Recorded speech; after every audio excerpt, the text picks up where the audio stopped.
Katrine Barrett. Have you been able to study Power and Power Plus? These confidential auditing actions are not done by every Scientologist, and I have not heard anyone talk about them. However, I am very interested in them because it was receiving Power/Power Plus that started me on the journey of realizing that there is something seriously wrong with Scientology.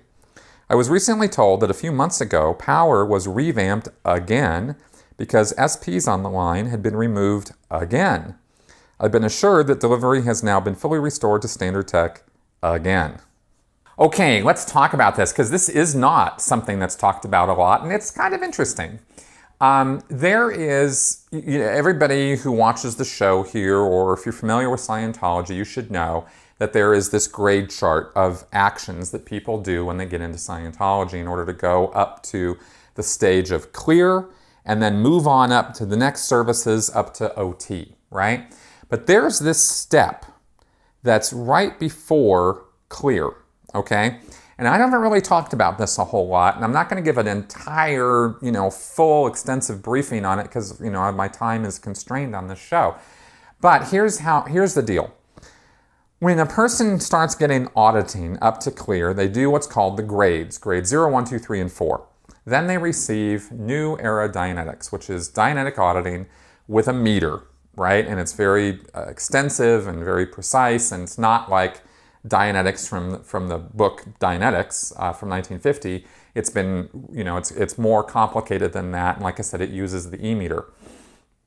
A person will receive anywhere from 50 to 100 hours of this New Era Dianetics. And if they don't go clear, if they haven't said that clear cognition or haven't, somehow said, hey, I'm clear, and there's certain things that they look for when a person goes clear. If those things don't exist, then you can complete that step of New Era Dianetics, but you're not clear. So you're now what they say you're a well and happy pre-clear, but you're not clear. So what do? How do you get on up to OT? Because you can't go to OT if you're not clear. So the step that you do is called, there's a series of steps that are called the alternate clear route. And these were put together originally. These alternate clear route steps were the route to clear. They were the only route. But in the 1970s, Hubbard developed these other things like New Era Dianetics. And because New Era Dianetics was making so many clears, and Hubbard redefined clear, and there was a bunch of stuff. I mean, within the framework of the Scientology belief system and technology, all of this stuff is very, very important and significant. If you're just stepping out and looking at the whole thing, you just go, oh, well, it's all just a bunch of crap. Okay, fine. But within the framework of Scientology, this is how it works, okay? So in the 1970s, there was a lot of work done on clear, and a lot of people were going clear on the Dianetic stuff. But there was this original way to go clear that became this alternate clear route for people who didn't go clear on NED. And that was started, that the start point of this alternate route was a step called Power, followed by a step called Power Plus, okay? And I wrote some things down on this. This was something that Hubbard developed in 1965 in England at St. Hill Manor, right? When he was doing the St. Hill Special Briefing Course and a lot of tons and tons of modern, the way Scientology has been delivered since the 1970s was developed in the 1960s at St. Hill. And Power was originally it was the very first thing that was put out as confidential in Scientology. Like you couldn't know about it until you did it. And the end results of it were confidential, and this was before the whole Xenu story and the OT levels. This was 1965. And people who were doing Power even had to wear badges, right? Saying, I'm on Power, don't ask me about my case. I can't, they weren't supposed to talk about their auditing at all. This was a really puffed up, very big deal back in the 60s, and it still is. If you're on Power now, you still have to wear one of those badges. So here is a quote from Hubbard on this that I thought might give you guys some idea of what it is, how he was promoting this. He said, what is power? How do you get it? How do you control it so it doesn't backfire or disappear?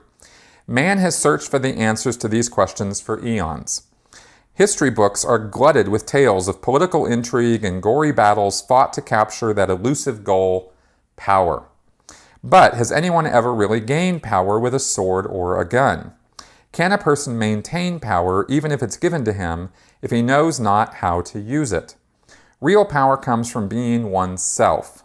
When a person has knowledge and certainty of himself and can hold his position, then he is truly powerful. But how can a person hold his own position when the reactive mind works against him, making him forget his true goals and his true identity?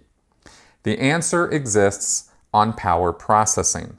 The power processes are a major step towards getting rid of the reactive mind. These knock out all factors of the track, meaning the series of things that have happened to a person. These knock out all factors of the track that force a person back into the reactive mind and leave the person able to get into or get out of the reactive mind easily. The person ceases to respond like a Homo sapiens and has a fantastic capability to learn and act. On power, you'll find out what the forces are that drive a person back into his bank, and you'll become free from their bad effects. So, power was a series of confidential processes that were run by a specially trained auditor to achieve that result, right? Is the person has done all this Dynetics auditing, and now they are going to do these special series of steps that are going to put them no longer, it's not that they've gone clear and they don't have a reactive mind anymore. The step of power was meant to separate them from the reactive mind so that it didn't have so much power over them. Okay, that's how that was supposed to work. And it was supposed to then give the person a lot more certainty and power themselves because they were being more themselves. Now, the very next step after this was power plus. And Hubbard also said this about that. He said, once a PC has begun to come out of his bank, he either continues to come out or goes back in a bit. He or she does not remain in status quo. Early on, my PCs went keyed out, clear, and went away. They stayed that way for a long time. Basically, what he's saying is back when he used to audit people in the 40s and 50s, when he was developing Dynetics, Hubbard claimed that he made a lot of clears. But he later said they weren't really clear. They were keyed out or released from their bank. In other words, their bank was like 50 miles away from them, but it still was there, okay? And this was an excuse that he used as he was developing the tech over all these years, over the 50s and 60s, right? Because people would come back and they were like, I don't feel so good, right? And he'd go, oh, well, the explanation for that is you weren't really clear, you're just released, and now the bank came back. So now I've developed this new process that you can do, and you'll really go clear with this, right? So it was just, it was just more of the same, kind of carrying on the con is really what all this is about, okay? But these steps were supposed to achieve these specific results as a series of actions in order to get the person up to clear. And in case you're wondering, after power and power plus, there was another series of actions the person would learn to do where they would solo audit themselves to clear, to the state of clear. Okay, they'd have to do the solo auditor training. And solo auditing means you're sitting in a room with the e-meter, holding the cans by yourself, doing specific actions, right? Sitting there, responding and whatnot, until you achieve, whatever the end result is. And you go in session every single day doing this. And this is how the OT levels are mostly done. But you would start doing that on this alternate clear route, okay? So that's a lot of, I hope that didn't come across as a lot of gibberish. I'm trying to explain it in layman's terms, but these are advanced levels of Scientology that I'm talking about. So it's a little hard to just throw this out there to people who have no familiarity with the subject at all. Because this is up there stuff, as far as Scientology goes. But that's what it was all about.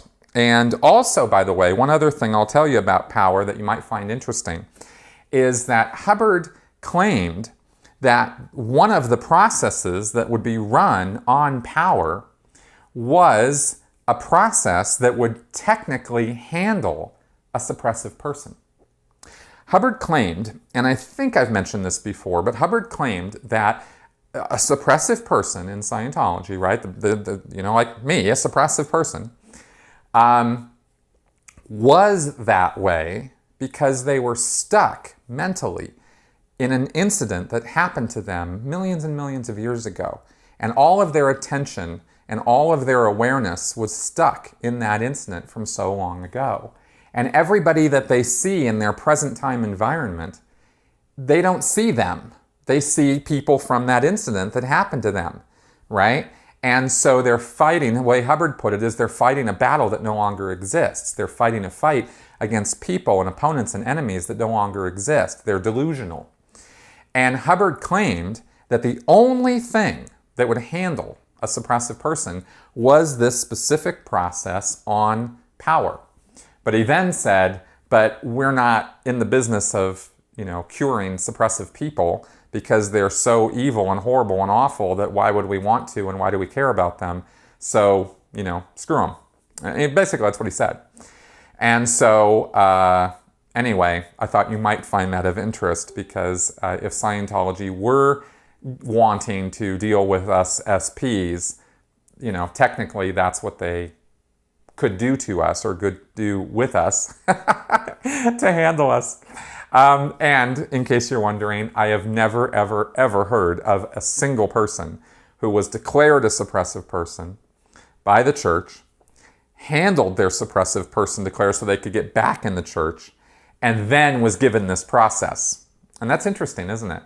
I've never heard of that. I have seen a very small number of people in all the years that I was in Scientology. I saw a very small number of people who did get back in the church's good graces. They got declared and they did the steps that were necessary to get back in the church. And not one of them that I know of was given this special process.